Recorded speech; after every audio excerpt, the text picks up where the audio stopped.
All right, so this is Jill Kelly, and I'm here in Houston, Texas on June 17th, 2025, with my colleague from TCU, Esther Ajayi, and we are interviewing for the Global Oral History of PEPFAR project. No. So, to begin with, could you start off by introducing yourself and establishing your connection to PEPFAR programming? You know, what years you were involved. All right, so good morning. Um, I'm happy to participate. My name is Chidozie Meribe. Um, my background is essentially, medical practice. I also specialize in public health. But I actually, got involved in HIV programming very early in my career. Having graduated, who were mandated usually to do housemanship, which lasts for 1 year. But following that, in my country, you'll be required to do a national youth service, which lasted for 1 year. But during that 1 year, I had massive, interest, in creating awareness for HIV. Okay. So I had the privilege and honor to organize what I would regard as the first big rally on HIV and AIDS in Kano State. Okay. But I did that as a youth corper. The youth service provided me that platform to interact with big organizations. So I had to interact with British Council that was based in Kano that time, Alliance Française, Meribe, which was an NGO, and also WED, another NGO, a local NGO that was also interested in creating awareness for HIV and getting folks to get tested as at that time. And I'm talking about, 1999, 2000. Okay. Yeah, so we had that very massive rally where we brought musicians to come and play in a stadium in Kano. It was called Kano Alive. That was the tag of the rally. And then the musicians came, and because of those superstars, so the crowd filled up the stadium. But the other thing we did was to also get those, for the first time, those who were living with the virus were able to come out publicly and talk about it and how they, got tested, and then, they were found to be positive, and what they have been doing to stay alive and how long they have been. So it was really interesting, and it got a lot of people to get to know their stars. But that actually opened my eyes on how, the country needed more of this to happen. So at the end of my youth service, I worked briefly for Kano State government, having been voted the best youth corper in my set. So I was offered automatic employment, and then I worked for like 2 years, and eventually got into private practice. But while in private practice, I also got, involved in formation of an NGO called I for AIDS. It was actually based in Zamfara State, so I used to also engage in, our activities were centered around, colleges, the youths generally, so, and it was interesting also. So within that period, I kept interacting also with government agencies. I remember, the National Action Committee on AIDS, which transitioned into National Agency for Control of AIDS in Nigeria. So at that time, I engaged the then coordinator. It wasn't called DG by that time. And then we had to be organizing some awareness creation also in churches and stuff like that in FCT, because I now moved to FCT. So with all of that, my exposure to HIV programming actually increased. Um, and then in year 2005, I actually left the country, went to UK to do my master's in public health.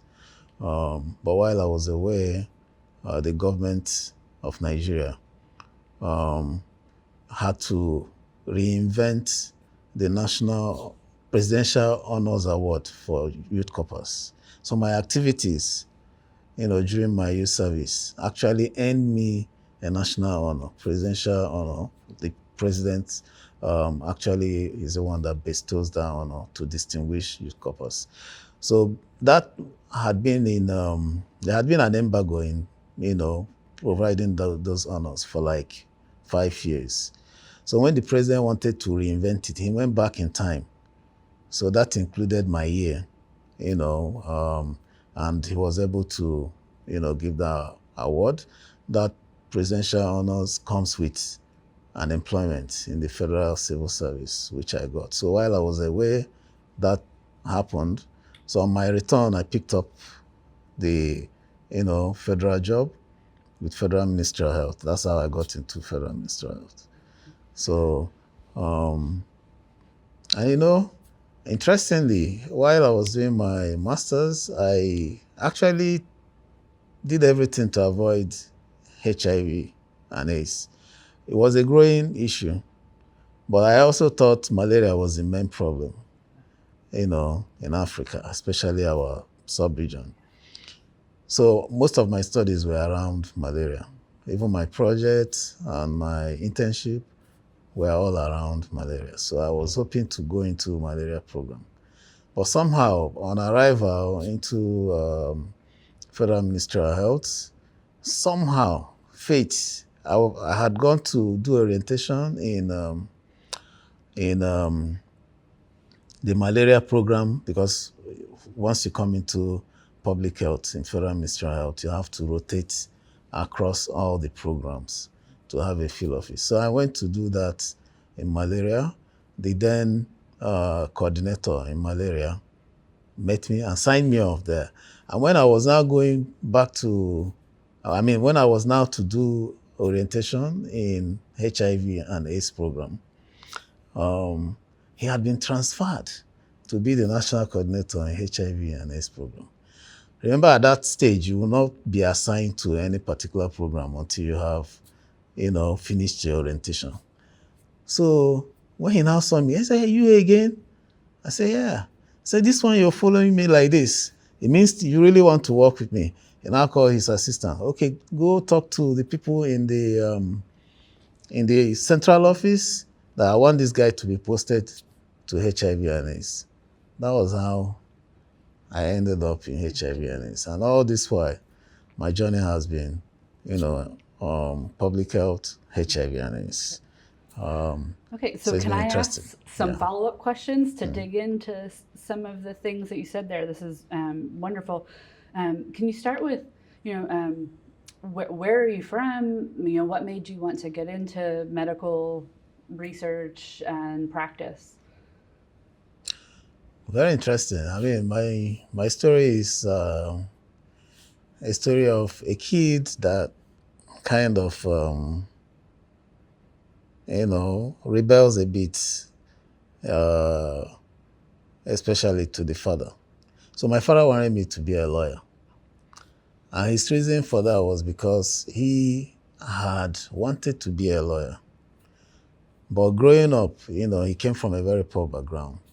Growing up, he didn't get the opportunity. He was very intelligent, smart, but the scholarship or the sponsorship to go study, law, he didn't have it. He had an uncle who probably he thought had money and could support him to that, and he didn't. So he now nurtured the idea that one of his children should be a lawyer. And then, being the first son, he had to put that burden on me somehow. But I usually will want to argue with my father. So if he pitches his tent this way, I want to pitch this way. But before then also, I had gotten interested in medicine. because there used to be this doctor that comes on TV, wearing his white, work coat, and that caught my attention. So anytime he came on TV, I want to go listen to him. So somehow I became motivated to get interested in medicine.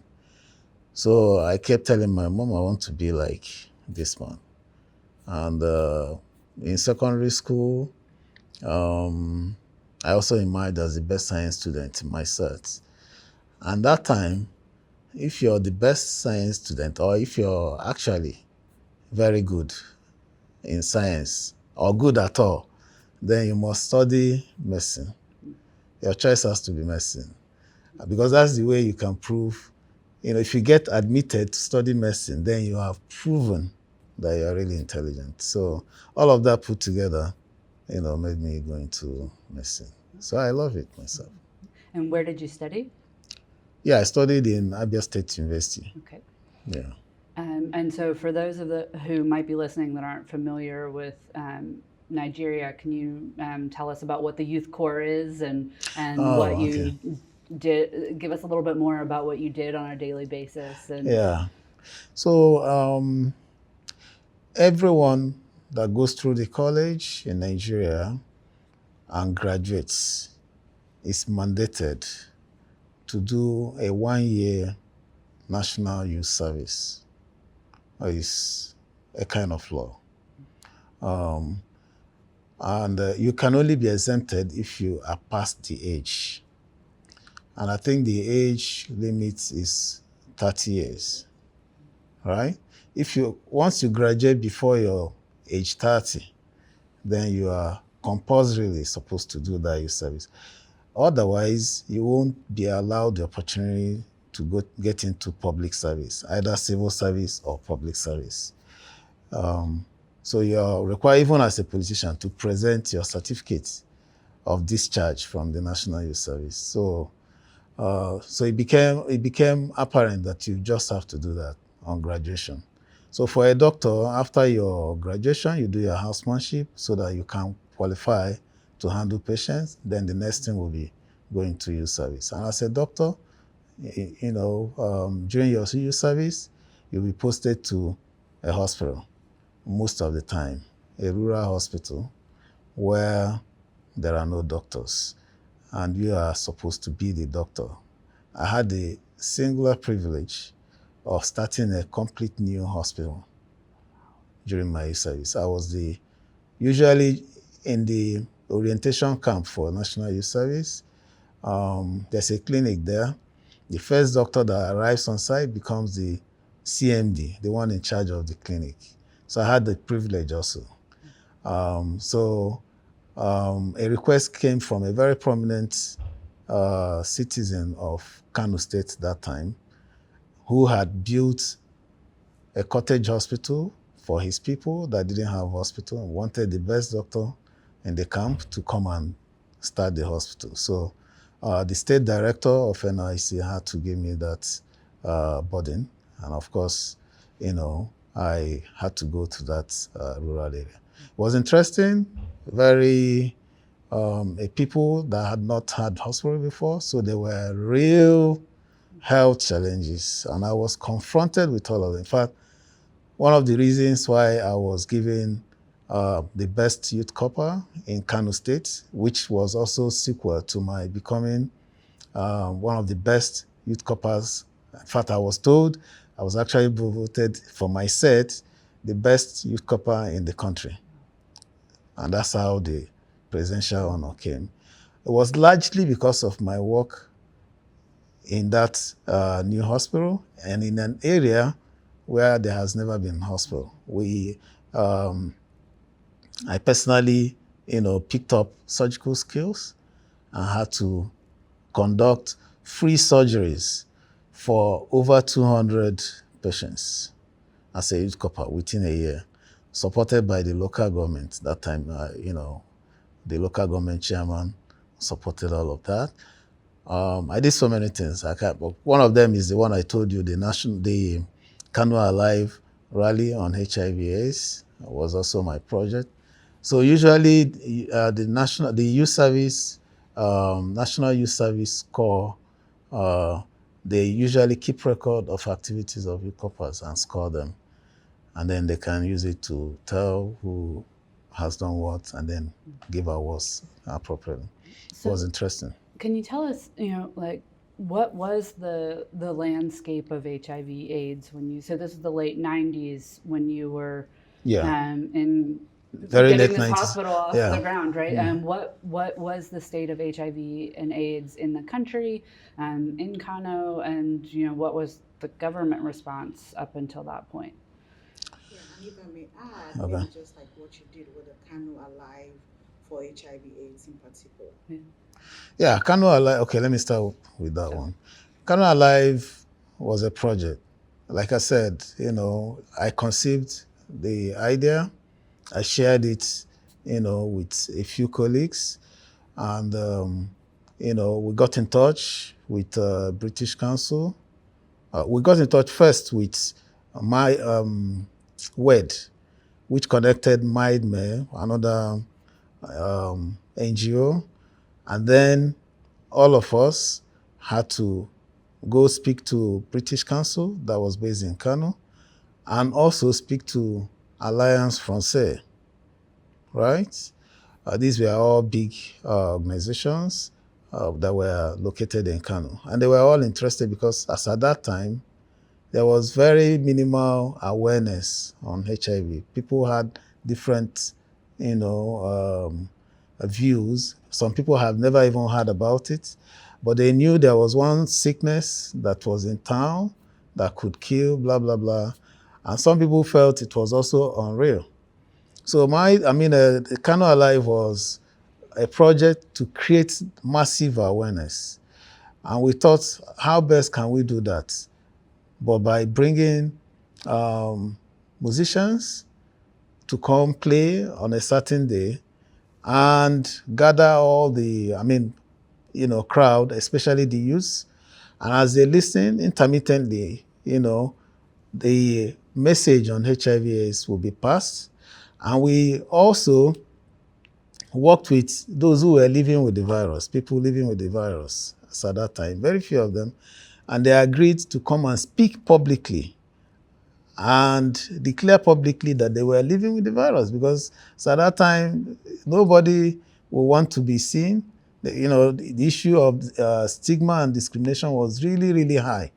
So that was the first time you could see people come out to say, yes, I am living with this virus, I've been diagnosed with it, and I'm actually receiving medication.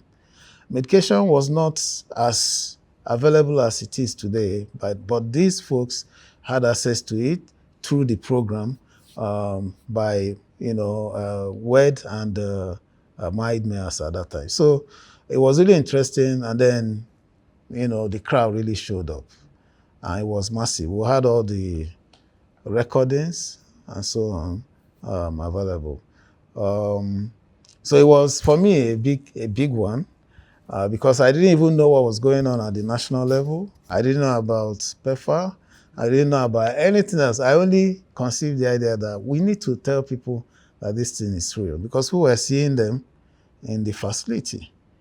But how do people know about it? What should they know that they need to do to prevent themselves from getting the infection? So these were all the messages that were passed during Kano Alive. It was a one-day event, but it was really impactful.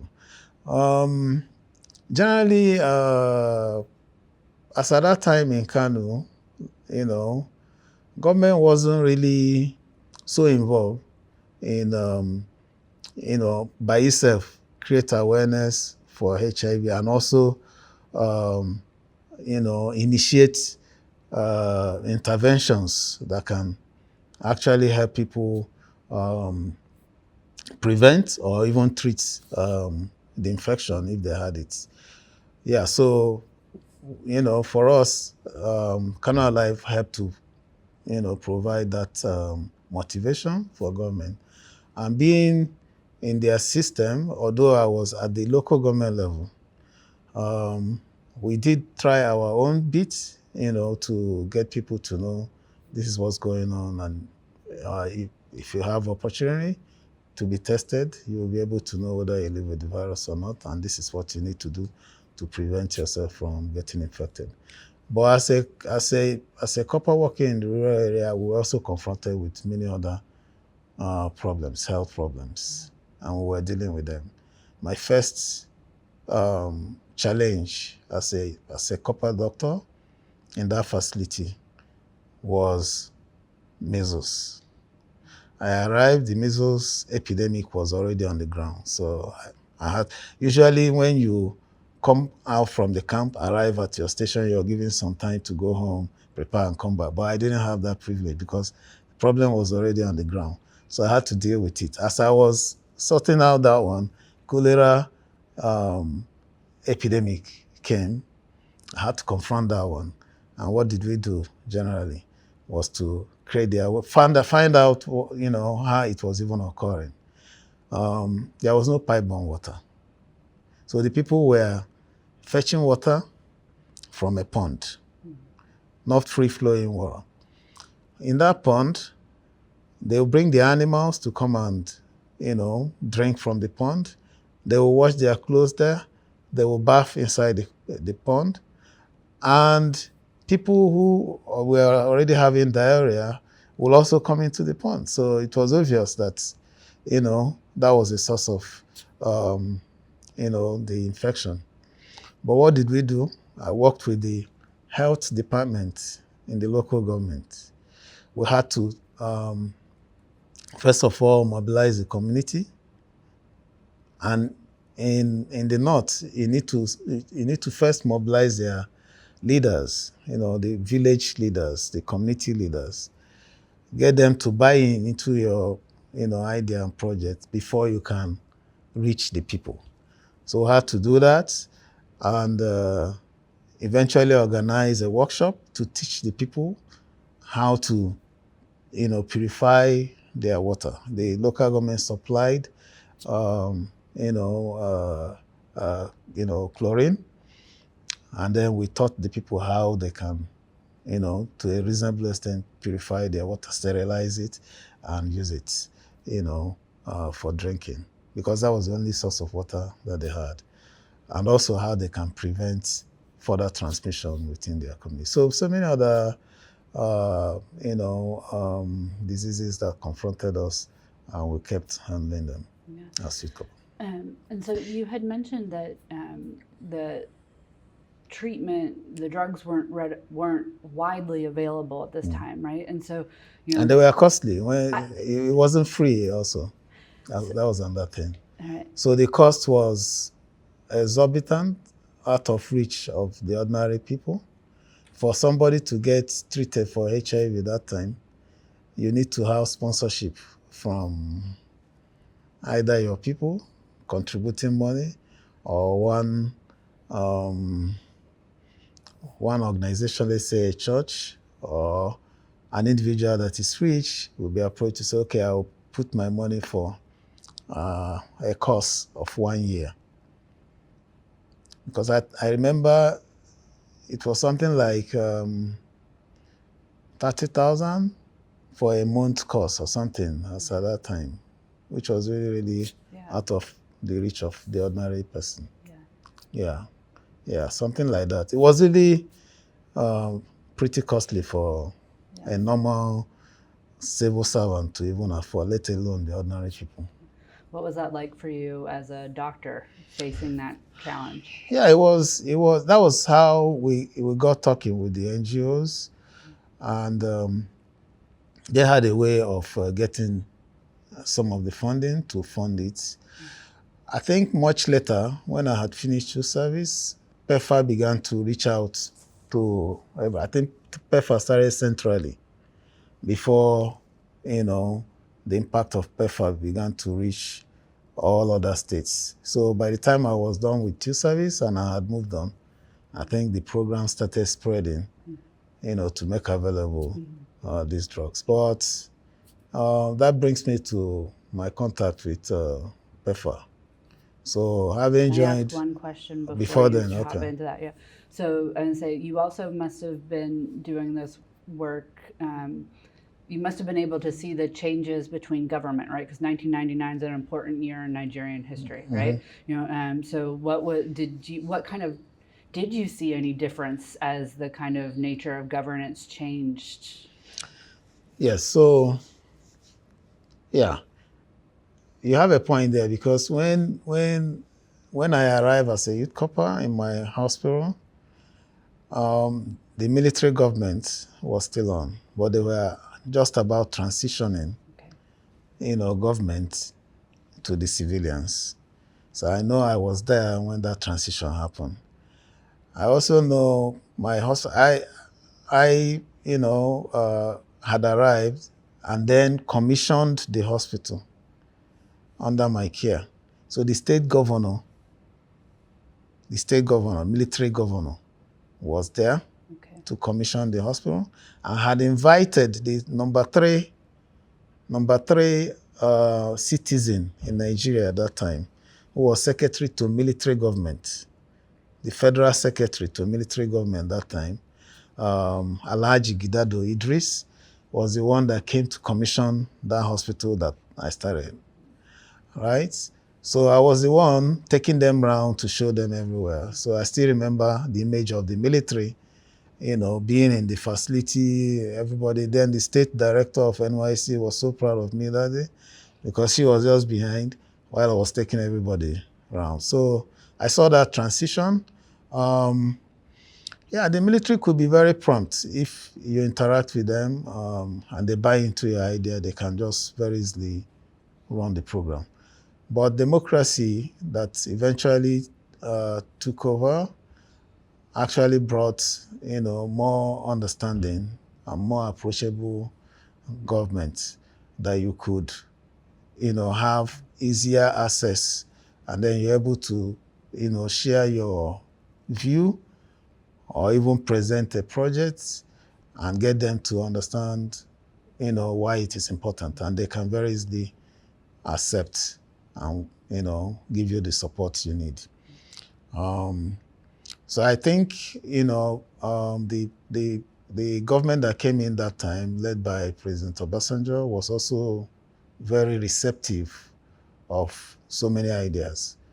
So I think that was why PEPFAR had a very smooth takeoff in the country, I would say. And then that also kind of played out at the state level. But like I said, most of the activity, because by then I didn't have any idea about PEPFAR. So, Right. So most of the activities would have been at the central level before it started coming down to the state level. But I think government was pretty receptive.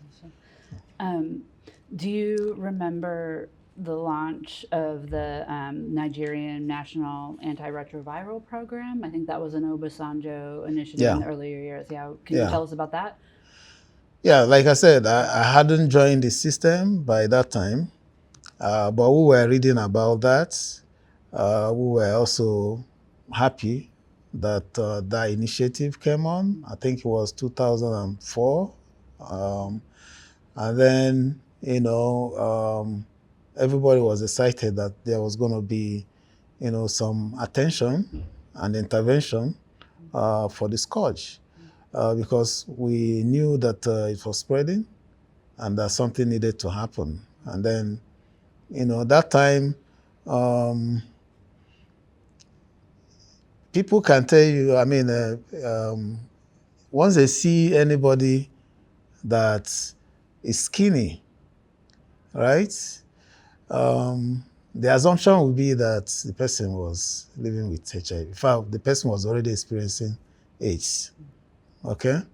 And then if you now see an AIDS patient, you can also tell. When you walk into the hospital and see an AIDS patient, you can tell. But as the program began to take root, all of those pictures vanished. So much so that there was a balance in the program that AIDS no dey show for face. That is, you can no longer read it by looking at the person.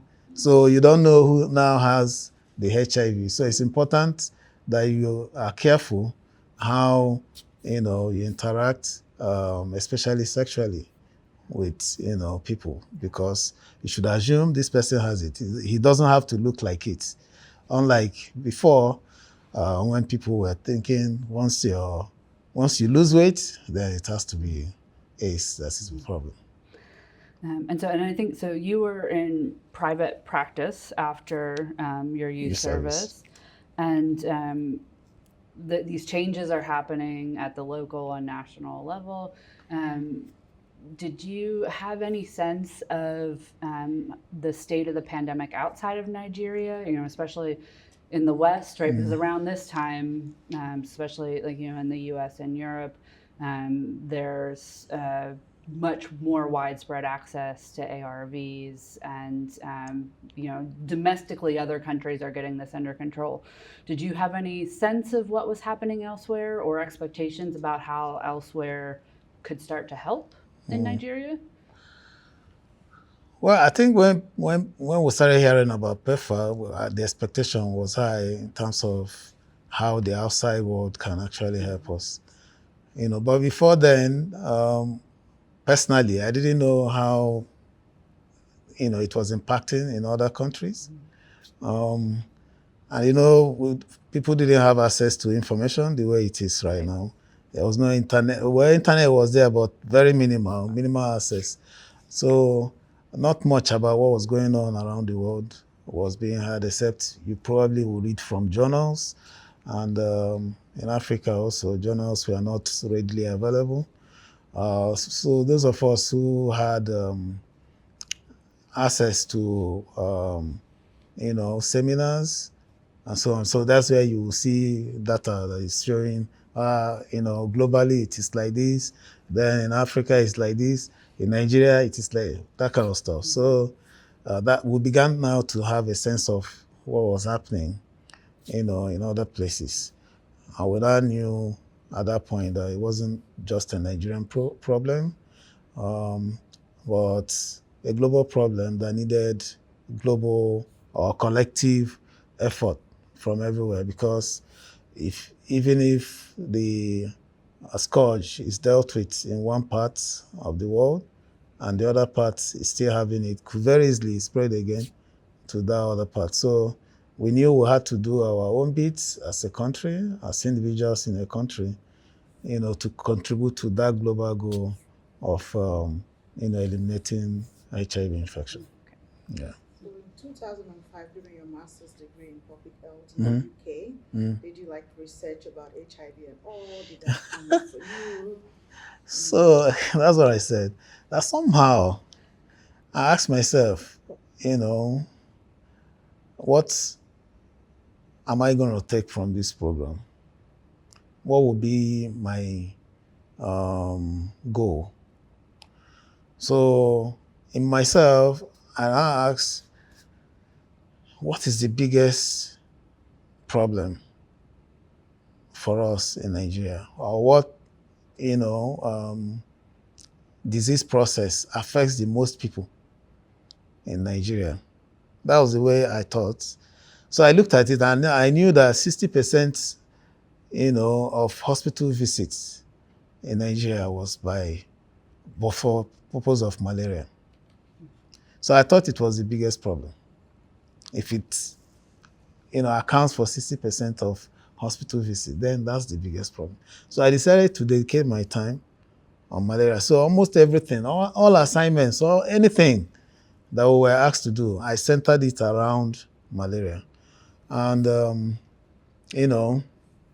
that made me close and I was getting opportunities to do some stuff on HIV.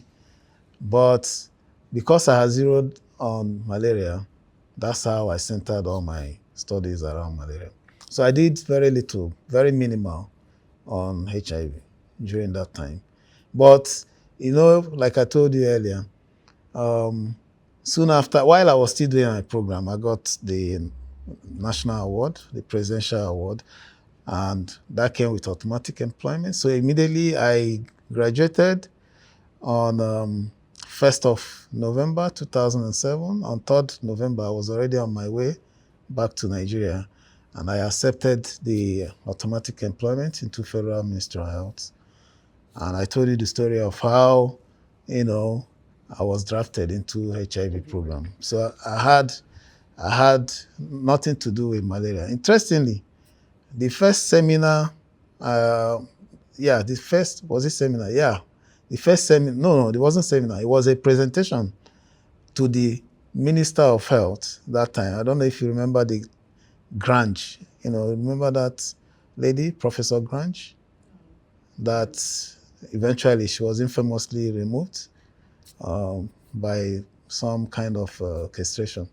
However, a committee that was set up to, study and propose approach to control of malaria in Nigeria, led by one professor in University of Lagos. So they were doing a presentation to the minister on what they had actually concluded and are recommending for government. So, and I was asked to go and sit in that meeting, by my coordinator. And I sat there, and the committee were actually rolling out what was my recommendation in my project for the same. I was like, how do these people copy my work? But it was interesting because it now made me feel extremely proud of what I did, for malaria. And I was now happy that some group are actually working with, what I thought would be the solution. So it helped me to concentrate on HIV that I was already drafted to go on. So I never had anything to do with malaria again. Okay, well, so will you tell us then about once you've done your orientation of the different departments and you find your home, can you tell us about your work there? So what was your title? What was your purview? What was your kind of mission in this position? Yeah, so when I got into the HIV program, eventually, on arrival, I was drafted into prevention of mother-to-child transmission as a focal person, national focal person on the program. And this was 2007, right? Yeah, 2007. Okay, great, thanks. Into 2008, because that was in November, actually. Okay. Because the focus then was on the low-hanging fruit, PMTST constituted about 10% of HIV transmission as at that time. And I think the approach globally then was to give attention to this and quickly sort it out so that we can face the bigger picture. Okay. So I was part of, that particular intervention. And so my designation as at that time was a national focal person on PMTCT, prevention of mother-to-child transmission of HIV.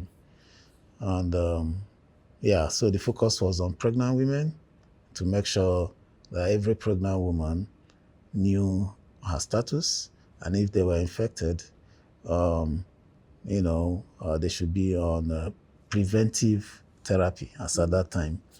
Well, of course, now you have to be on treatment proper, which eventually will prevent transmission to your unborn child. So, and of course, there were 4 prongs to it, amongst reproductive age women, how many of them knew their status, when they become pregnant, what are you doing about it, and so on. So all of that was the focus of our intervention, and I think it worked.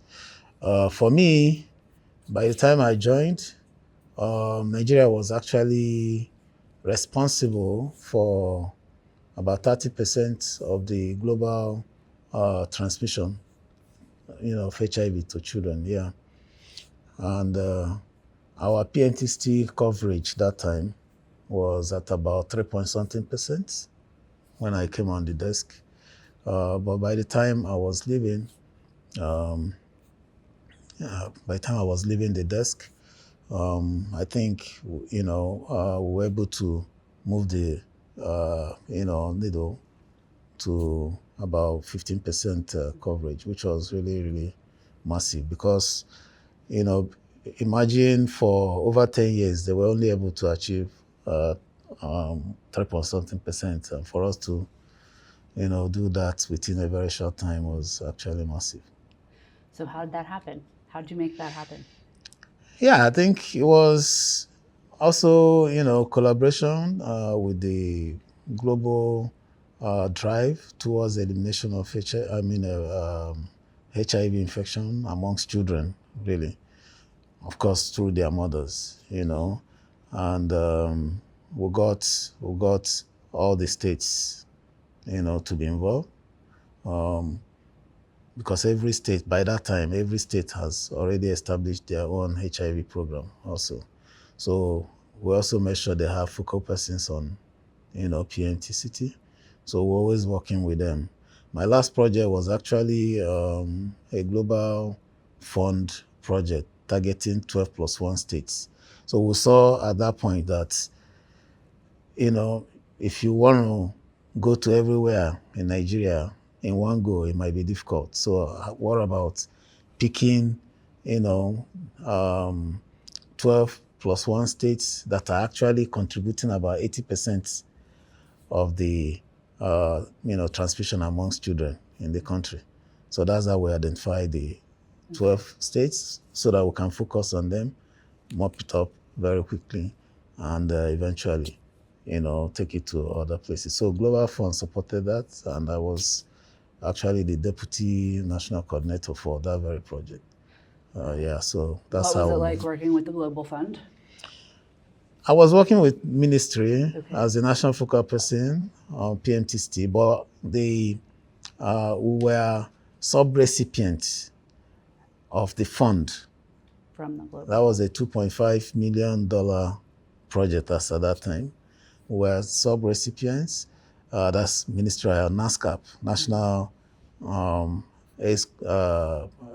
National HIV/AIDS Control Program, NASCAP, right? Was the sub-recipient to NACA on this particular intervention.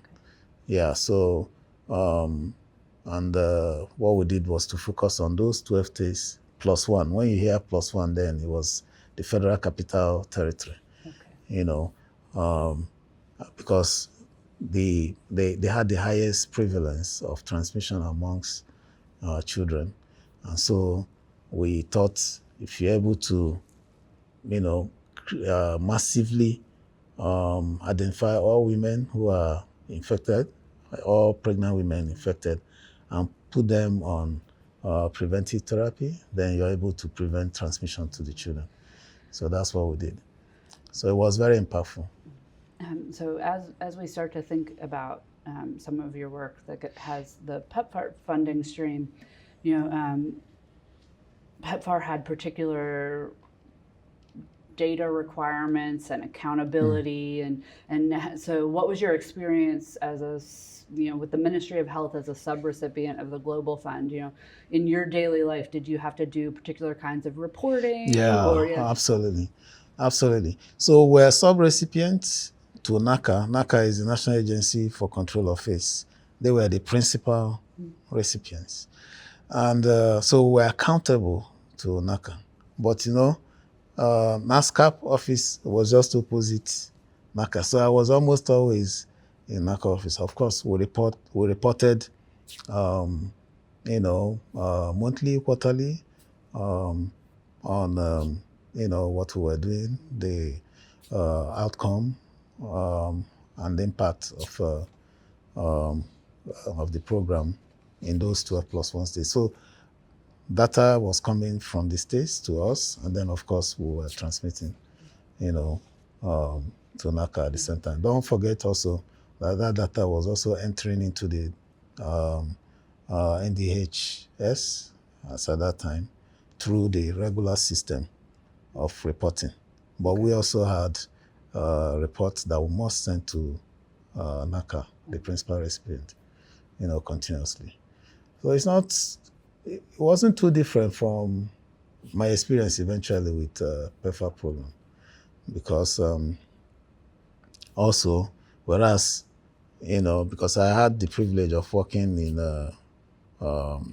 FHI, also, and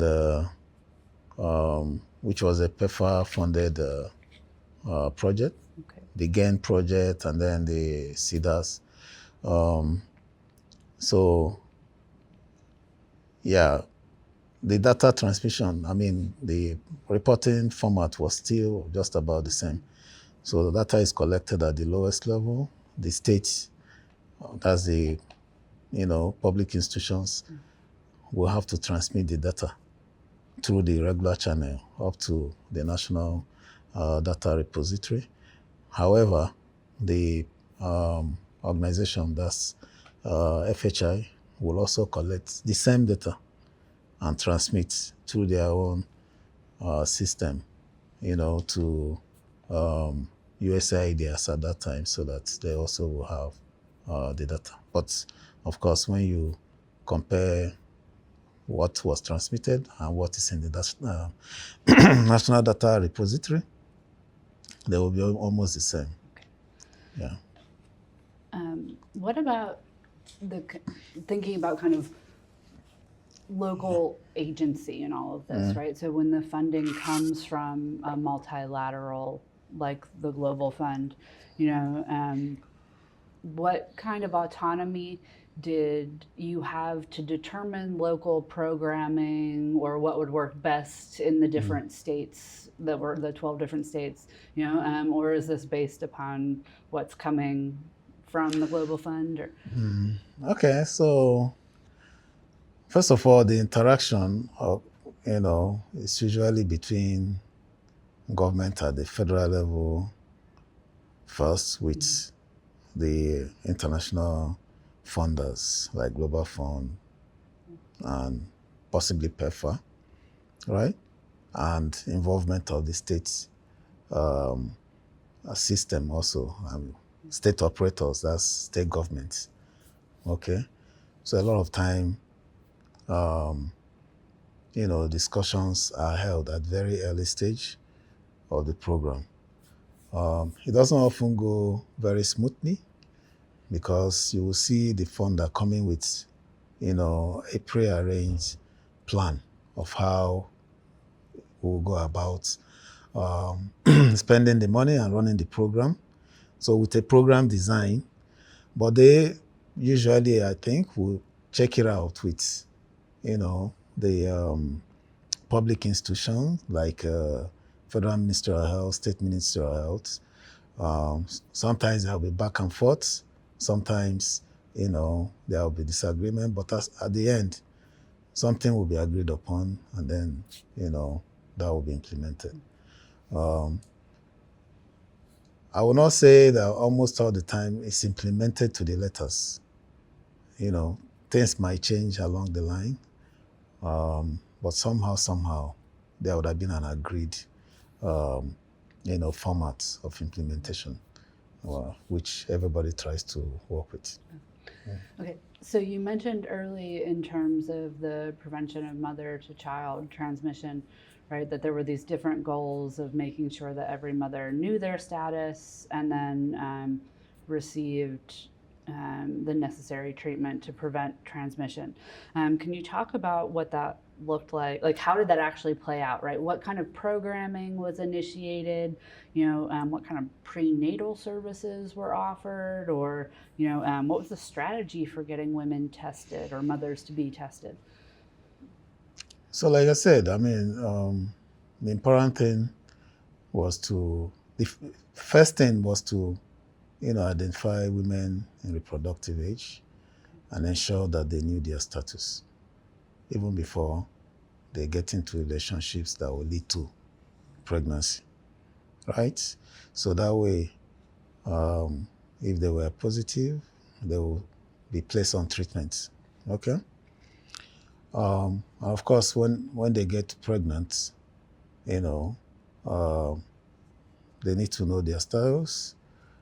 And then, in order to ensure that if they were positive, that they did not transmit the infection to their unborn children, because it was already known that HIV could be transmitted to the child, right?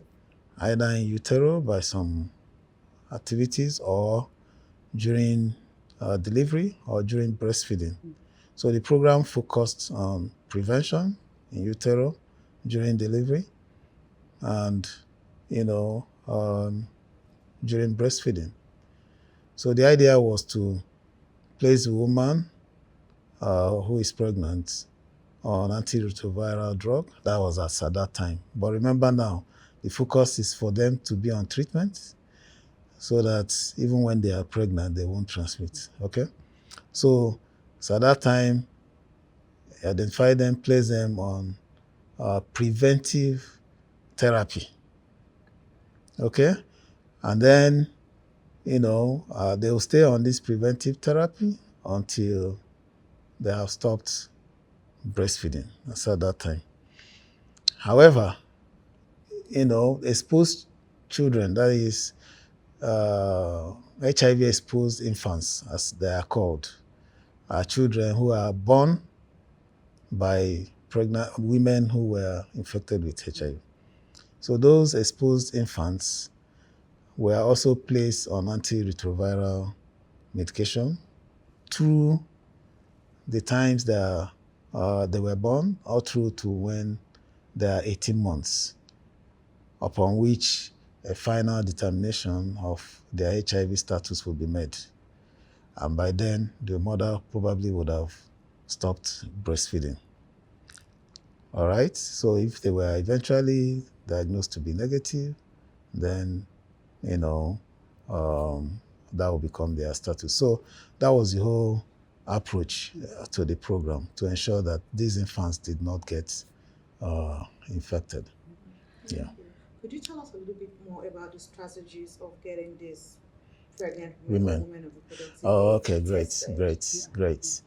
So the national approach that time was to, target women who are coming for antenatal program. So we had So coming into clinics and hospitals? Yes.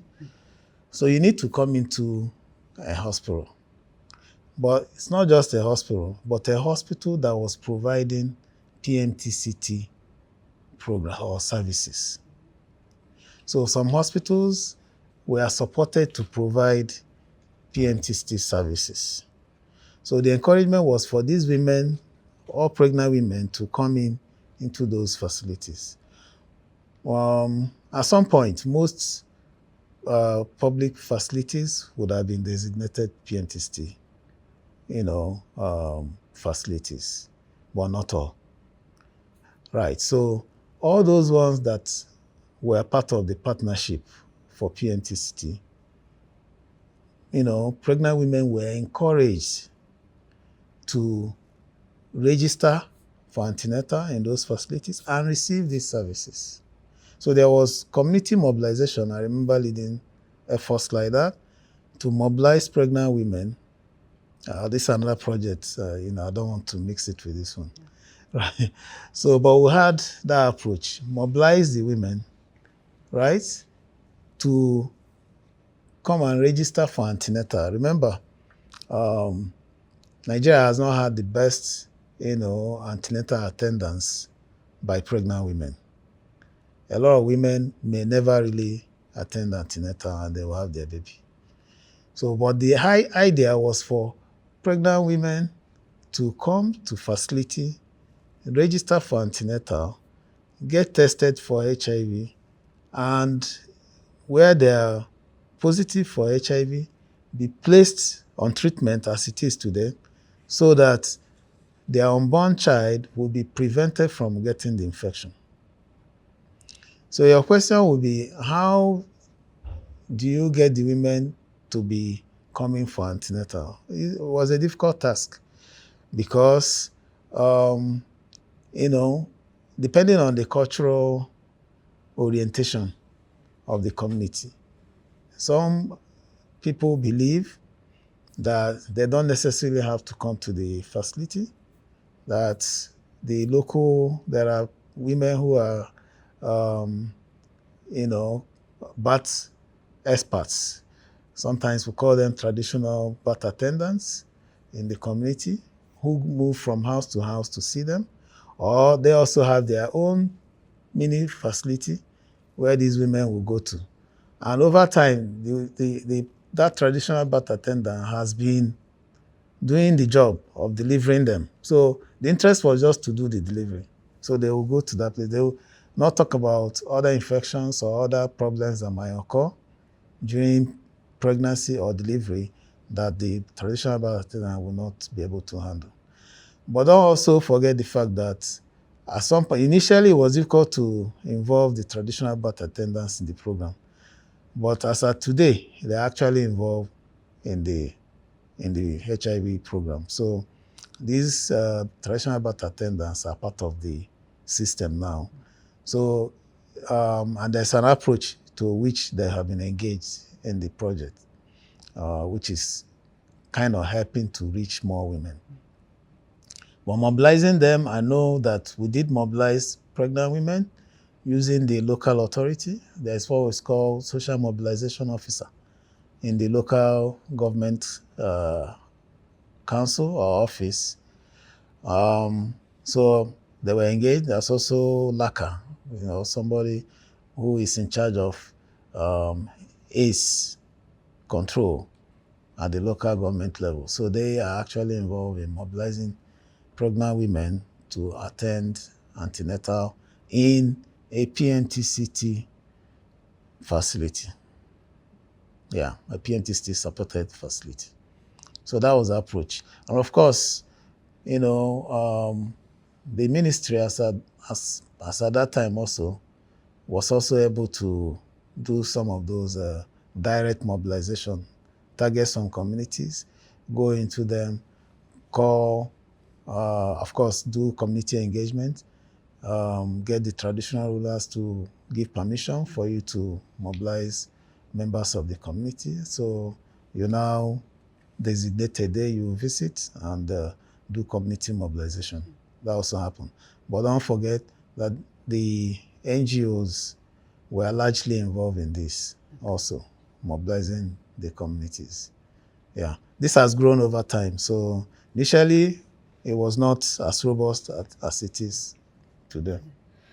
Will you tell us a little bit more about the effort to bring in the traditional birth attendants? What was there training provided for them? Oh, yeah. And was this something that people thought about very early in the process? And was there any resistance to it? Of course, that's why I said initially, there were a lot of conflicts in the health system initially with regards to this program. I'll give you one example. The idea, HIV testing is a laboratory kind of testing. So to get lay people to actually do testing was an issue until after some time, the laboratory scientists also accepted that lay people can be trained to offer HIV testing. So this kind of challenge occurred, in almost all areas.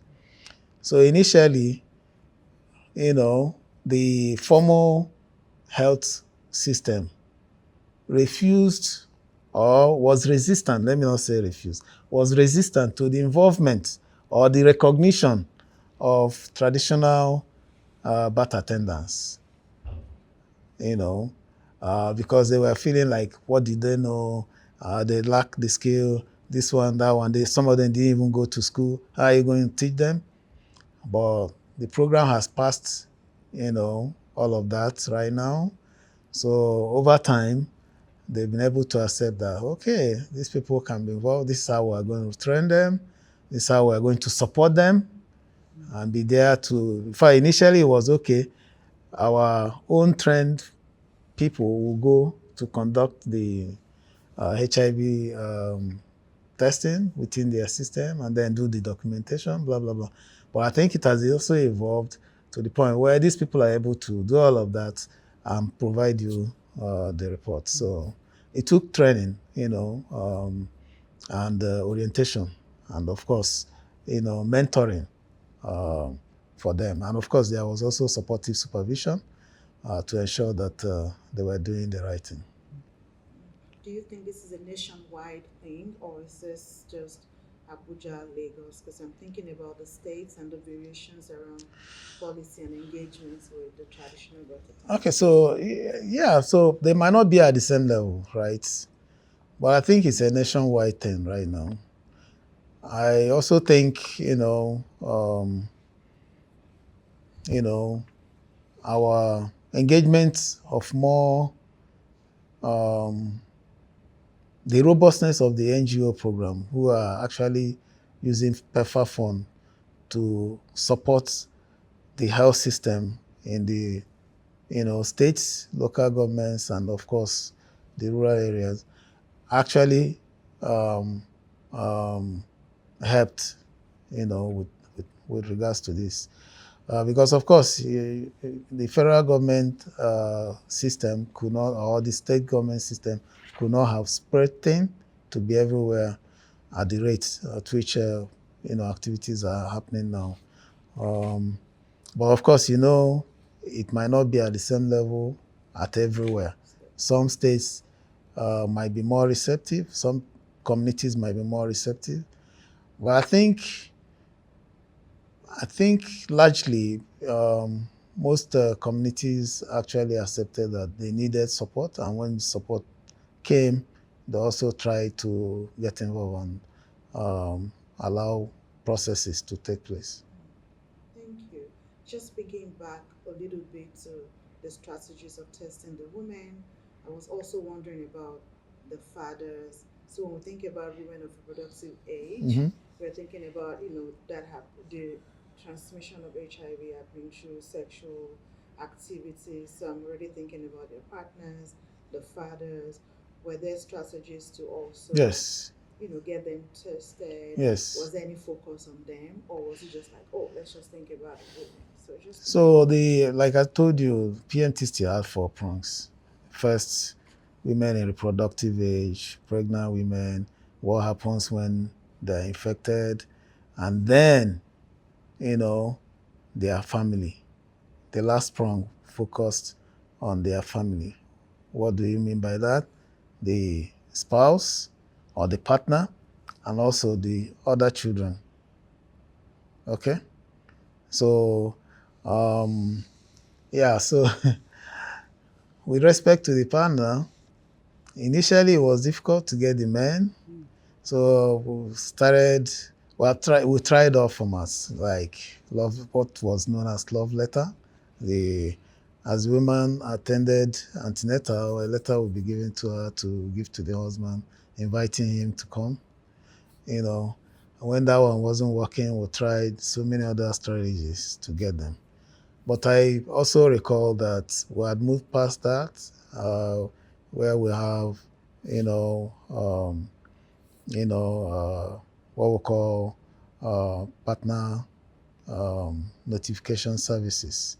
That is a different format, where the partner can be notified even without linking, the spouse or the sexual partner to it. So much so that it's anonymous, and the partner can be engaged to come and test, get to know status, and if possibly, bring them together to eventually know that both of us are in this together, and then you treat them. So the program has actually evolved. But that time, efforts were also made to reach, their male partners, not necessarily husband, not just husband, but partners, because it might not necessarily be a husband that is involved in that pregnancy, but also the other children, in the family. Yeah, because you need to know the children that the woman had given birth to before, are they infected? If they're infected, something has to happen for them. Yeah. That's really good. Yeah, and I was pregnant in 2007, Okay. and I know there was also the spousal blood donation. Okay. That was in Lagos State. I'm not sure if that was national, and I was wondering if that was also, connected to the HIV testing. So spouses or partners of the pregnant women were also called in to do to donate blood. donation to donate blood. So I was Yeah. curious about whether they had some HIV testing No, strategies. yeah, of course, there was HIV testing strategy. Remember, interestingly, my first job in CDC happened to be medical transmission prevention, which was largely blood, focusing on blood transfusion, injection safety, and stuff like that. So I led that process also, So, of course, there's what we call 4 TTIs, transmissible infections, that must be screened before blood can be, accepted for transfusion. So when these men were asked to come and donate, they will be screened. And, HIV 1 and 2 happens to be one of those 4 TTIs. So the National Blood Program also had its own HIV prevention package. And I think that was a big, but the effort you're talking about in Lagos State was actually by Lagos State government. So we were working with them. I remember visiting a number of times. We were working with them. It was the same system of ensuring, and it was also an opportunity since, it was already a state policy that for every pregnant woman, there has to be blood donation. And who is the best person to do the donation? The spouse. So when they now came in for the blood donation, they will be screened. And once they were found positive, it was a very subtle way of reaching those men. Once they were positive, they were actually, initiated into the, treatment program. And then, of course, it was also an opportunity to ensure that both of them knew their status and they are able to support themselves. Yeah. Well, that sounds like a good moment to transition then, because you brought up your CDC position. So will you tell us about the move? What made you want to take a new position with the CDC in Nigeria, and what kind of work were you doing there? What was your kind of mission in that? Interesting. I think if you ask me, the best part of my career was with CDC. I enjoyed every moment. I only left the job on, 27th of December, 2024. So it's still very fresh. Yesterday, my acting country director, who will be leaving Nigeria, was sent off with a party, and she was also, given a chieftaincy title. Very interesting. Yeah. Very lovely woman. Yeah. She was just a mother to all of us. But the best part of my career was in CDC. I was going to office, excited every day.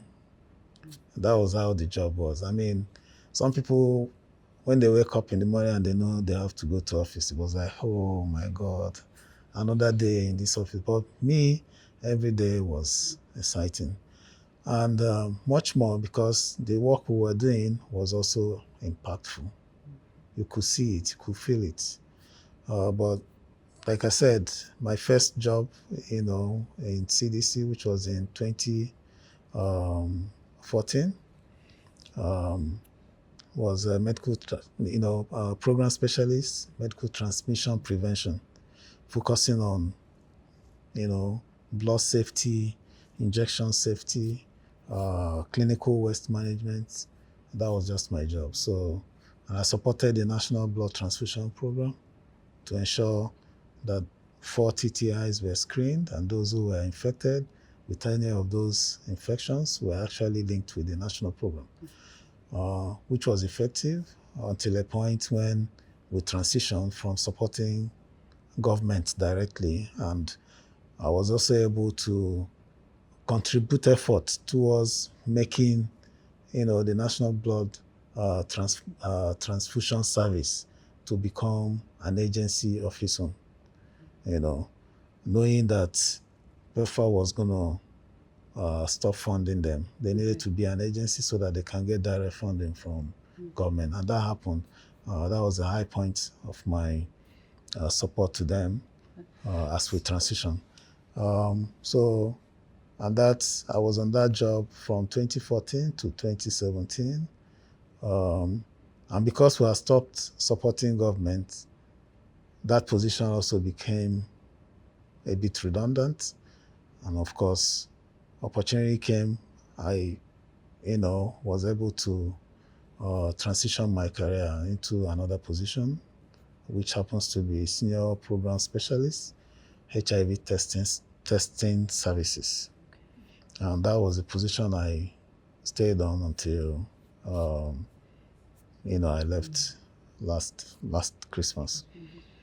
So, will you tell us a little bit about the parts of PEPFAR that you saw in your first position? Right, you mentioned the need to create this separate agency for it to get PEPFAR funding. Tell us about how that works. Right, that's one of PEPFAR's big kind of initiatives, is to shift more funding locally rather than through the U.S. government. Yeah. So tell us how you experienced that. It wasn't easy. It wasn't easy. Okay, so we were pre-informed that PEPFAR was going to stop government-to-government funding. And that particular support was a government-to-government funding. So, and we were given time to make that transition happen, right? So for like 2 years, we worked on that, okay? And we thought of, okay, how, we're not going to leave this National Blood Transfusion Service to be in limbo with the program. So how would they function properly? Because they were just like a unit under Federal Ministry of Health. And that didn't allow them access to direct funding from the ministry or from government. And that slows down the process. That means if they want to do anything, they'll still have to go back to, the Director of Public Health, and from there to Permanent Secretary, and from there to maybe Minister, before money will even be appropriated, and then they will struggle again for it to be released. But if they became an agency, the funding will now be direct to them. So they will be already captured in the national budget. So when budget is released, it comes direct to them and they can manage their funding. So we thought that was the best thing to do. Now, for you to become an agency, it has to be by law.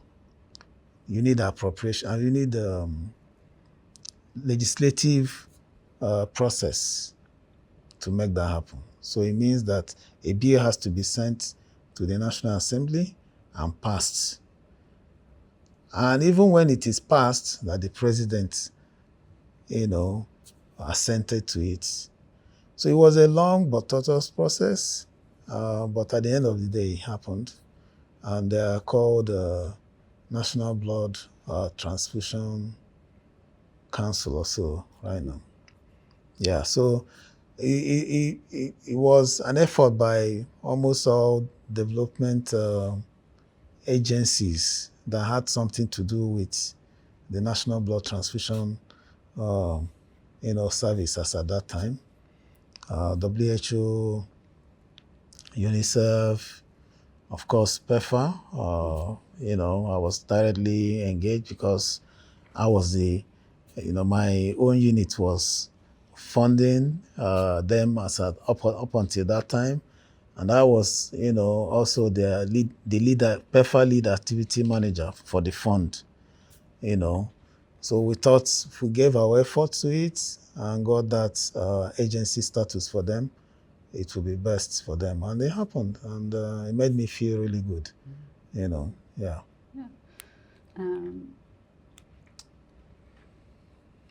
Do you want to tell us about any of your kind of similar major projects under the HIV testing services position? Yeah, so I think I worked longest on that position. Okay.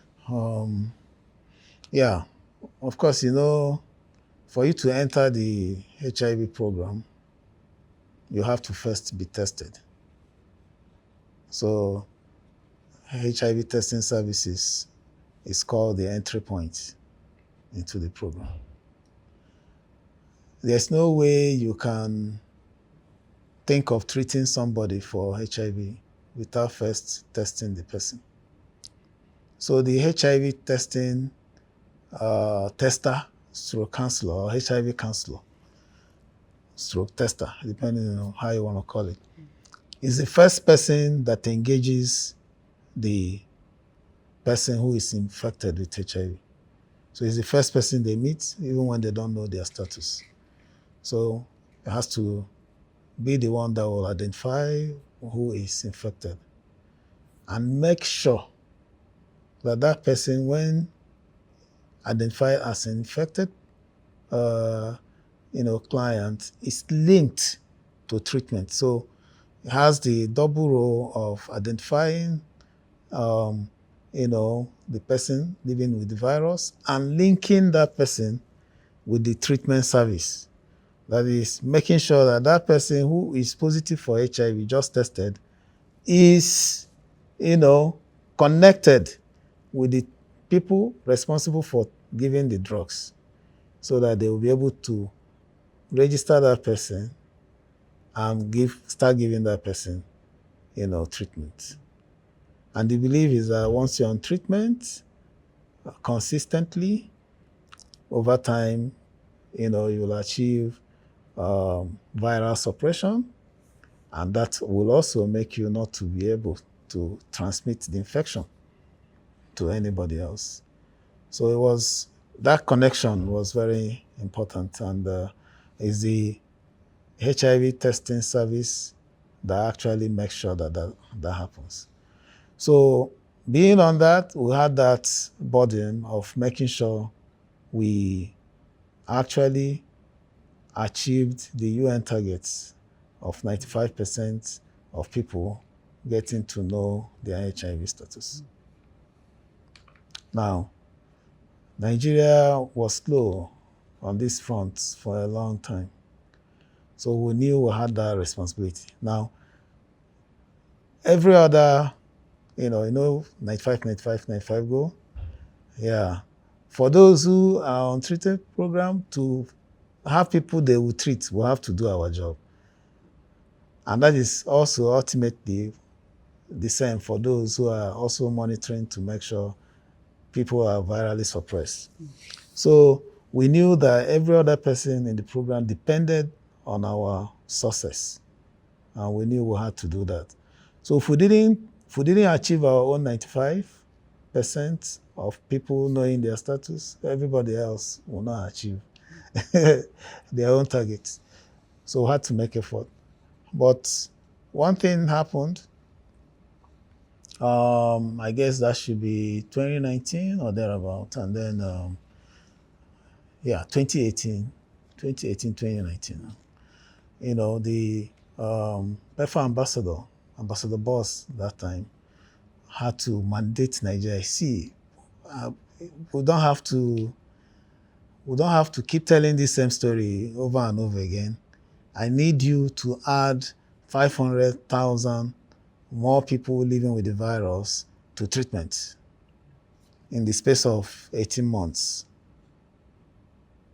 Right? And that meant that, it's like asking us to do what we couldn't do in over 10 years in less than 2 years. Yep. So it was enormous. Now, she didn't just say that to us, but she backed it up with funding. Okay. That meant we needed to do the job. And that also meant we need to work quickly. What strategies would we need? So we knew it wouldn't be a usual operation, and that's how we initiated, the incidents command system. Okay? To massively mobilize people, get them tested, identify those who are living with the virus, and place them on treatment, and monitor them to make sure that they were also virally suppressed. So that's ran, and that was actually fueled by the national fear that we did, in December 2018 that already showed, the gap that we had. That was what prompted ambassadors to give us that mandate. So our incidents command system was what we use, and So tell us what that is and how it worked. yeah. So we, before then, the program was more like, okay, you are, a HIV testing person, so your focus is HIV testing. This person is focused on HIV treatment, focused on laboratory, focused on this. So we're running more like covering your area in the program, right? And of course, that was giving us results, but it was a little bit slow. But this time around, the focus was like having a chain of command to take action to the field, not just sit in the office and wait for the IPs, that's implementing partners, to do the program and give you a result.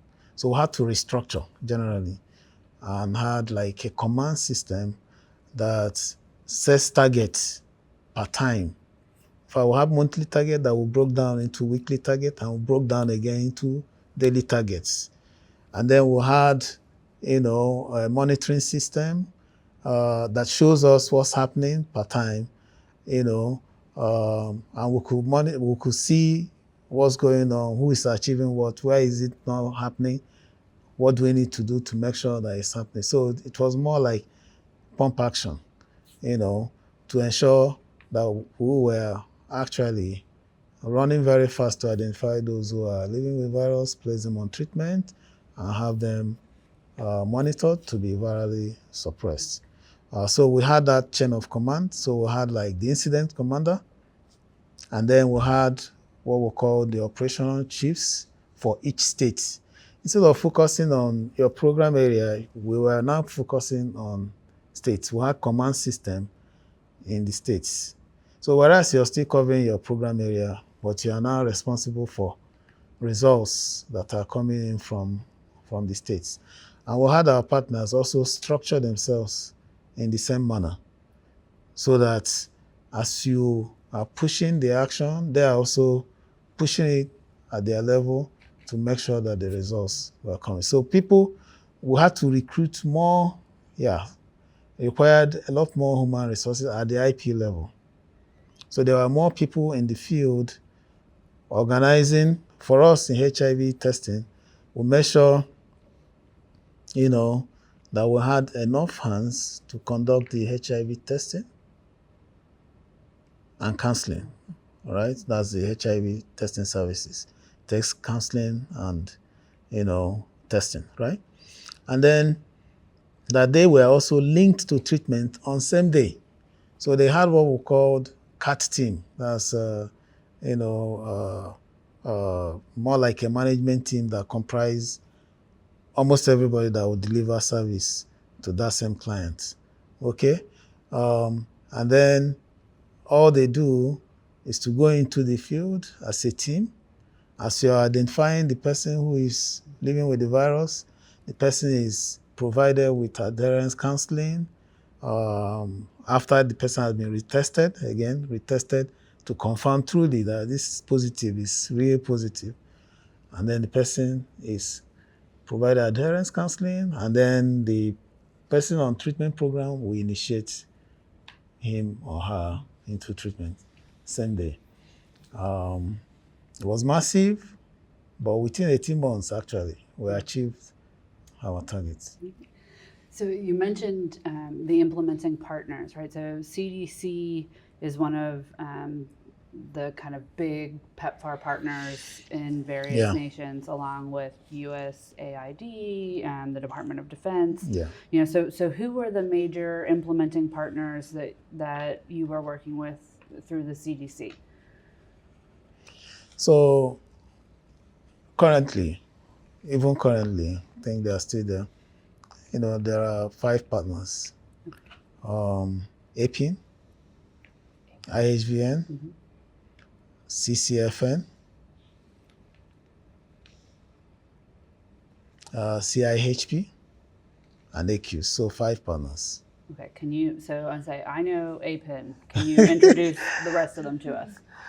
Yeah, so these are the abbreviations. Mm-hmm. So it's a bit, I'm not sure I can remember all the meanings, but Okay. that's their name. Okay. CIHP, okay, I call them by alphabetical order. Okay.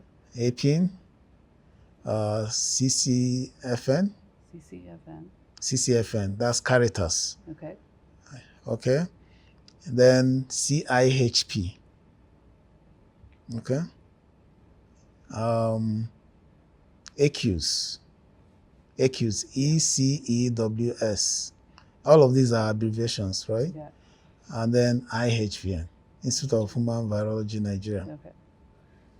Okay, so they're the 5 partners. I think And so they are they currently. sub-recipients of PEPFAR money, or? Yeah. So okay. So how it worked, like you said, Yeah. the PEPFAR money to Nigeria are actually given to USAID, CDC, and DOD. DOD has its own system that also make it function as its own partner. But USAID and CDC now have their implementing partners that are selected through a system of, like we have our own system in CDC of selecting partners. When when a NOFO is announced and then the organizations apply, all of those applications are sent to sent centrally to another country that will conduct an assessment on all of that and decide who scored the best, and they're selected based on that. That So the happens country, outside of the country? yeah, it happens outside the country. So the country doesn't get to know how it happens. So they will just announce to you that these organizations were the ones that won the award, and you now start working with them. Okay? Which is really transparent and fair. Yeah. Okay. So once those organizations have now been identified and announced, the funding is also distributed amongst them. The level of funding for each partner will be known. And the details of the program would have also been known because they have submitted their proposal, which was used for the assessment. And our job will now be, to make sure that everybody is clear and on the same page with what is expected based on approved proposal. Okay? And then we'll go through it with them again. And then, we start from the program initiation and then, implement all the details across the timelines that have been set. So that's what we usually do. So what we'll do also is because CDC is not in all the states in Nigeria, we're actually in like 18 states. Okay. So the IPs, these implementing partners, will be distributed. They will be assigned to the states where they will operate. Unlike at the very initial time when you could see multiple IPs, multiple agencies in locations, we were able to streamline IPs to each state. And that has really helped to actually know who is responsible and who is accountable in the states.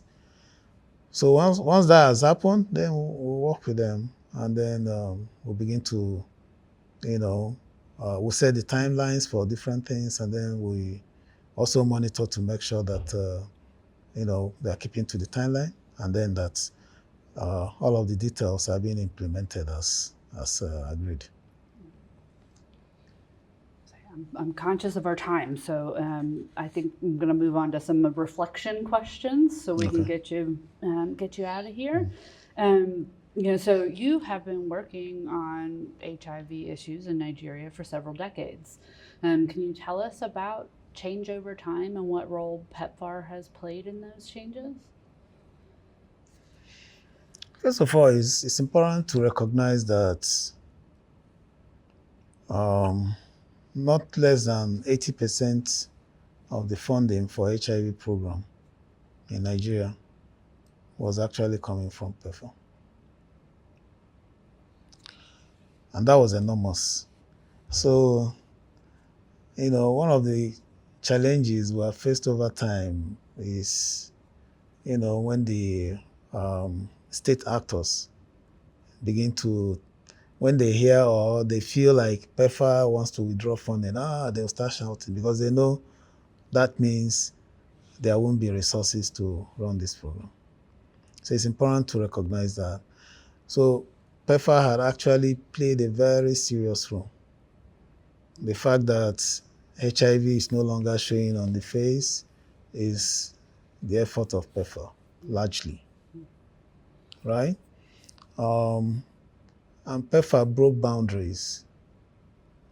PEPFAR actually opened the way for other fundings to also make impacts on the ground.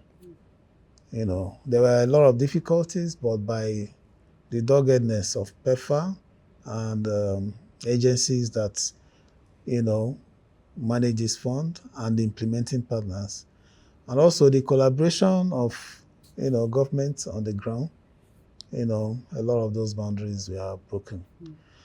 So I think the program has impacted heavily. And over time, the country program, that's the Federal Ministry of Health, got used to this, support being there, right? And somehow could count on it to deliver when it comes to HIV prevention and treatment. So the challenge is how to transition from funding that is coming through PEPFAR and other development partners to government funding it alone. So that's what we need to figure out going forward. But I know there has been efforts, in the time past to get this to start going on one way or the other. I'm not sure how much traction it has gained, but I know it's still far from being close to a good transition, because the number of people living with the virus, they are there and they're supposed to be on treatment for life. That's important to know. I think even with the data, I'm not sure the figure, but I think even with getting the data right efforts in the last 2 years now, we still have maybe like about 1.6 million people that are living with the virus and are on treatment, something like that. And these folks will have to stay on treatment for life. So if PEPFAR does not support, people being on treatment, then somebody has to do that. And it largely will fall on the government of Nigeria. So there has to be, and I think we have a minister that understands all of this, having been in World Bank.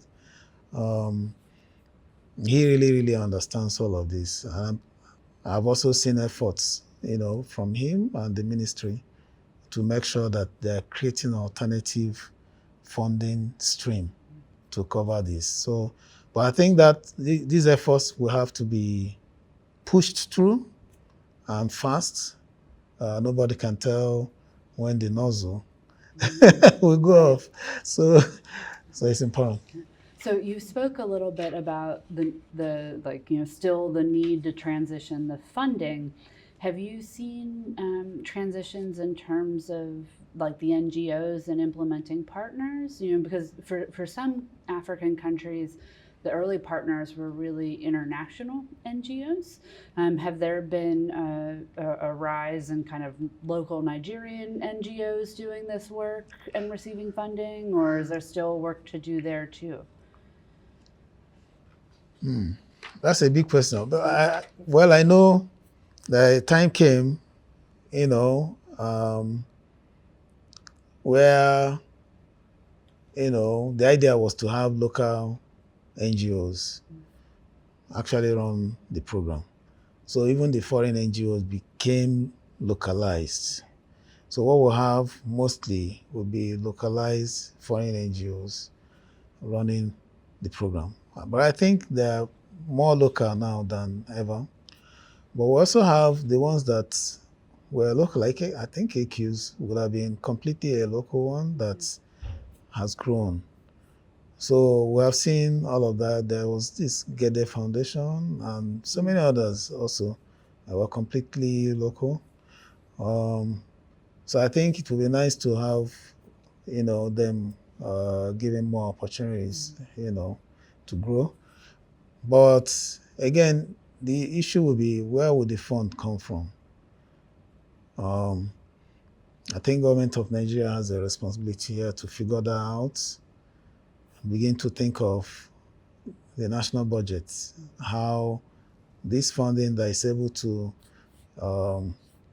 put people on treatment and keep them on treatment will have to be available for life. And then they have to figure out how to make sure that it's in the budget. And when it's in the budget and passed, that it is released and released on time. So these are all issues that I'm sure government of Nigeria understand what I'm talking about. It's not just passing the budget. The budget appropriation should be adequate. One, should be passed, should be released, and not just released, but released on time. Because some of these things are actually time bound, and you can't. The person whose drug is running out cannot wait until money is released for the drug to be made available. And if you're entering into procurement system to get these medications, you have to have projected well in time, know the time it will be available in country, and work with all of that, and make sure you create a buffer system. So there's going to be a whole lot to chew by government of Nigeria. So you've done work in both areas of treating and prevention, right? And the design of PEPFAR had enabled that prevention include the effort, what they called ABC efforts, right? Abstain, be faithful, and condomize, right? Did you see attention to this kind of ABC programming in your work? That was emphasis at the initial time, very, very initial time. It was ABC, abstinence, be faithful, use condom. Yeah, that was the effort. But I think the message went well, I would think. But the program also moved very fast to ensure that people are not just, thinking of being faithful, yes, but also taking actions to ensure that they're actually protected by themselves. Yeah. So in the U.S., this was actually the subject of great debate, right? For those who wanted to emphasize the A and B versus the C. Was there any debate about that on the ground in Nigeria? Or, Nigeria is a diverse population with many religions, and so how did that play out? Well, the good news is that every religion in Nigeria accepts be faithful, right?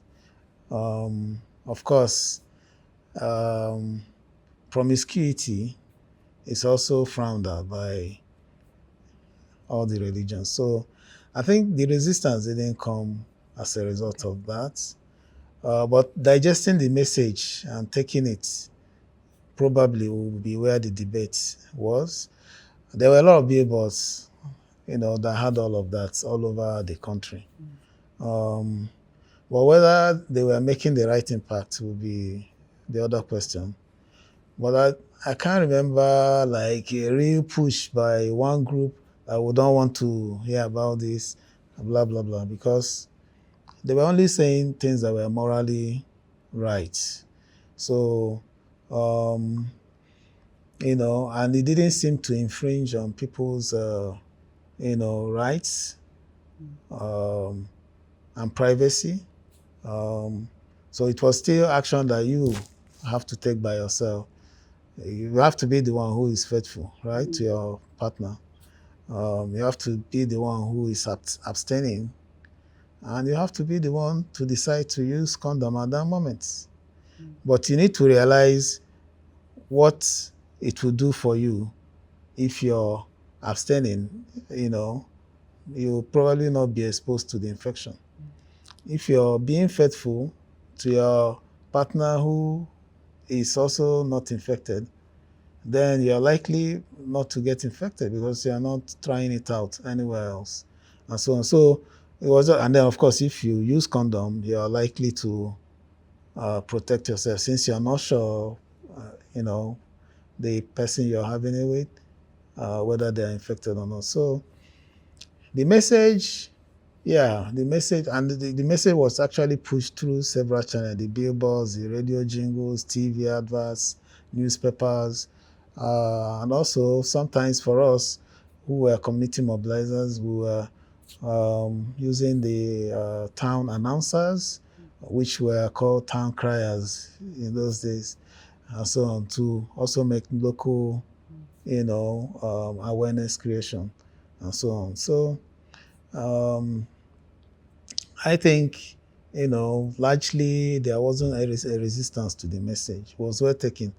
But, um, I'm not sure how much impact it had, in comparison with having people actually come and get tested to know their status and then take action to prevent, themselves from being exposed. Yeah. So in particular, there was this, jingle advert all over. If you know feel whole body, use condom. I'm not sure if you remember that. How was that received? Was there any backlash, resistance to that, maybe from faith-based or anything, or was it? Yeah, so of course, we know a religion that, has never accepted use of condom, right? So of course, their position was clear on that. And I will even want to, probably talk about faith-based organizations that we work with who are actually of that religion, right? Your question would be, how did we program with those faith-based organizations? So, whereas, condom was not, promoted in facilities that they supported, at least be faithful was a good message. Abstinence was a good message. So, actually, if you achieve these two, you probably will not need the condom. Yeah, so the emphasis was on those ones, why they left out this one. But otherwise, everybody knew that if you have to, like you said, at that particular hour, if you can't hold body, that's what it means. If you can't hold back yourself from sleeping with someone, right? And you feel the urge to sleep with somebody, then use condom. So the message was, it actually got to the right places, and people understood what it meant, but of course, religious groups that didn't like condom in the first place will probably not do that one. Right.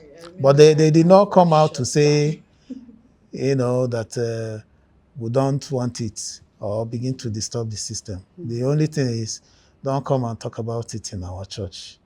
Don't come and say we must do it in our own health facility. And I think the program respected their position. Yeah. So what about what kind of partnerships did you have with faith leaders? Earlier you mentioned about earlier in your career the need to work with local community leaders to bring everyone on board. What was the interface like with pastors and imams, and also thinking about indigenous faiths. Who are the big partners? Yeah, all the religious institutions were our big partners, the pastors, the imams. So largely, Nigeria is mostly a Christian, Muslim communities. And interestingly, all the religions were interested in the health of the people.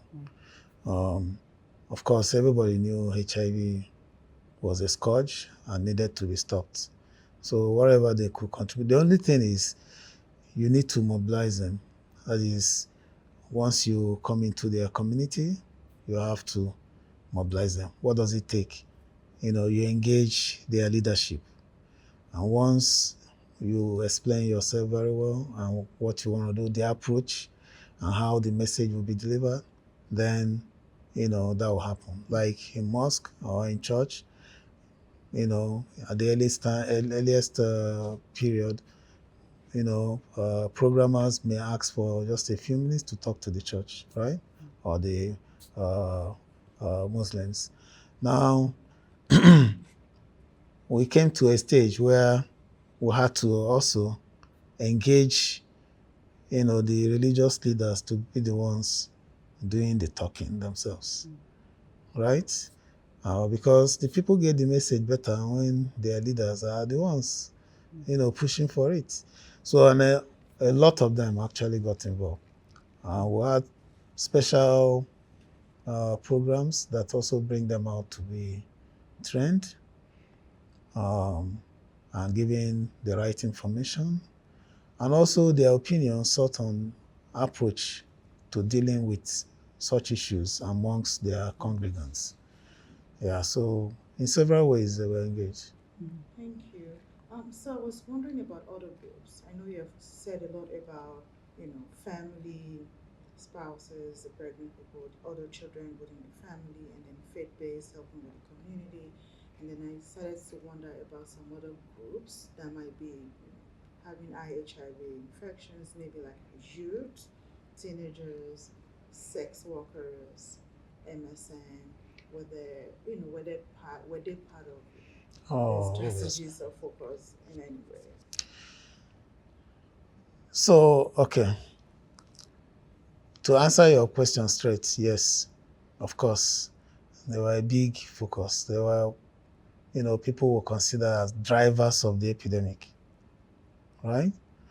They were amongst them. There were other folks who were also drivers of the epidemic. Of course, people who were engaged in sex work were, a major driver of the epidemic. So there was a lot of focus on them. So the awareness, I think if you want to think of the group with the highest level of awareness or consciousness about HIV transmission, it's actually those involved in sex work in Nigeria. Yeah. So the program, even at the early time, actually focused on them. Of course, we evolved to now have what we call key population program. So they were actually part of the key population, right? Which included also men who have sex with men, PWID, people who inject drugs, and of course, sex workers. So there was a special focus on them. The program had its own approach to engaging the community, right? And your question would be, how did the government deal with that? Because in the country, officially, there's no recognition of such group. So, yeah, I remember I was in the ministry even that time. I was in Ministry of Health. And it was a challenge to actually set up a desk that will focus on key population at the initial time, based on government policies. However, some of us began to look at it from, okay, let's not think of, the group we're dealing with. Let's think of protecting the society from getting infected through anyone within this group. So focus on HIV prevention, for the larger community. You will see that you will definitely have to do something with people in this group, this community. So what do you now do? Focus on providing essential preventive services and treatment services within the community, and you'll almost be doing the job. So that's how we penetrated even, the public space. We've been able to walk along that path, so much so to now have, even if you call it informal recognition, and then we'll continue to partner with NGOs that are focused on this group and allow them to be the ones interfacing, with the community. Yeah. So if it's okay with you, Esther, I'm going to move towards our wrapping up here. And I'm just, so if you want to think about giving some concluding thoughts to us about, personally and professionally, how has PEPFAR impacted your life and how has it impacted your country? Let me start by how it has impacted my country. And I think globally also. I think I said this a little earlier. Without PEPFAR, I'm not sure the scourge of HIV infection, HIV and AIDS, will actually have been addressed to the extent to which it has been addressed today.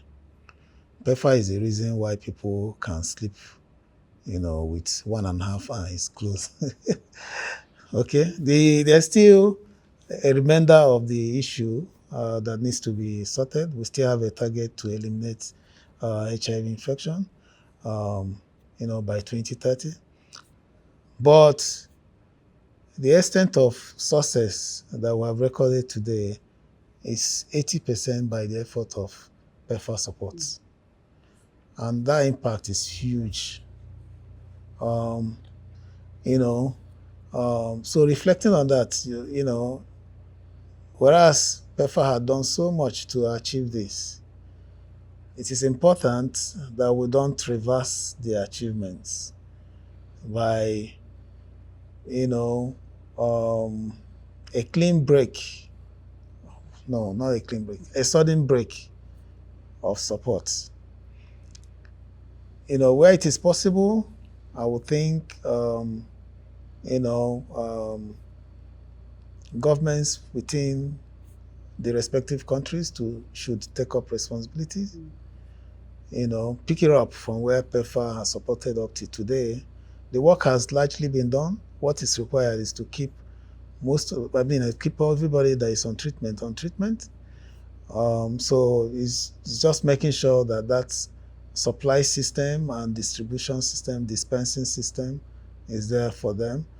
And then just minimal activities to ensure that a few other folks who are not yet identified to be living with the virus are identified and also placed on treatment.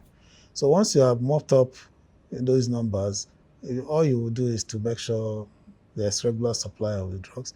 The drugs are coming cheaper and also coming with a higher compliance level with single dose injectables that are coming now. So it's going to be a little, more easy as we continue to make progress in that direction. But I will also think that PEPFAR will have to, in this twilight, begin to think of how best they can transition properly and ensure that the gains made in the past are now actually reversed, because it can be very easily reversed, very easily. Yeah. How it has impacted on me? Great. Like I said, the best part of my career has been with PEPFAR in many ways. Most of what I know today is because of PEPFAR. My enjoying public health was also because of PEPFAR. It gave me opportunity to understand how we can, collaborate with other agencies, funding partners, how we can mobilize communities, relate with them, ensure people are working together for a common good. It has also given me opportunity to see other parts of the world. I've traveled quite a bit by reason of this job.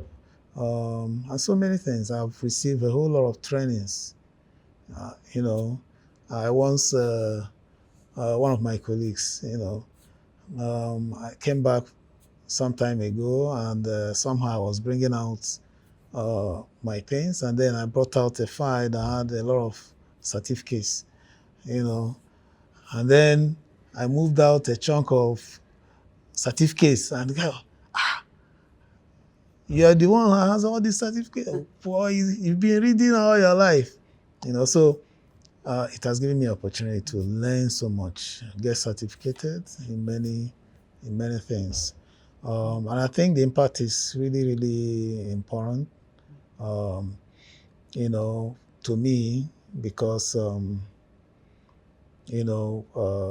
I'm able to have the requisite knowledge to actually confront any disease process and address them, any infectious disease, and address them properly. I have the skill. It's because of PEPFAR. So it's clear you would say that it's influenced your thinking about public health. Yeah. But has it at all shaped how you think about like global aid and the relationship between the North and South, or? Yeah, I mean, of late, part of the last work I did in CDC was also to develop a framework, for implementation of a status neutral approach to managing, to focusing on the HIV infection. It also gave me opportunity to understand the One Health approach, where you're focusing on the disease process, and you're working together with other agencies that have one or two things to do with the infection process and the control process. So it actually widened my understanding and horizon that we need to work together, close ranks, because there seem to be, a lot of players, doing one thing or the other, when we can actually, close, ranks, synergize our efforts, and deliver better on control of infections. Because some infections, for instance, will have something to do with agriculture, may have something to do with the environment, may have something to do, with the ecosystem. So you can, we in the pure health sector might be looking at the client or the patient that has come in, but where did the client contract this infection? What was the process? And so how can we stop it at that level? So you will now see that you have to work with the other group and make sure everybody's working together for that common goal. So it's important. Okay, well, is there anything that we have missed? Um, so with regards to, I mean, the biggest reflection for me is what happens now with PEPFAR. I've not heard much about the position of PEPFAR in the picture, um, you know, from the U.S. government. I'm still trying to get the information. I think my colleagues in Nigeria, in the CDC office, were like, there was a big announcement that will come. But when the announcement came, they also did not understand it. So they are trying to figure it out up till now. So I'm still itching to know what's the next direction. So, but my thinking would be that where it is possible to where governments have shown capacity, the government, in-country government, have shown capacity to deal with the HIV program, then that should happen. But where that has not happened, it should be made to happen. I do not think that it will be fair to U.S. government to be on it forever. And I'm not sure anybody is expecting that will happen. But I think everybody knows that sometime in our history it will happen. So, but I think it has to happen properly. So PEPFAR should also make those projections and begin to work with partner governments to ensure that that plan is in place and implemented properly. Otherwise, like I said, the gains may be easily reversed. Thank you so much. This has been amazing. This has really been wonderful. So thank you.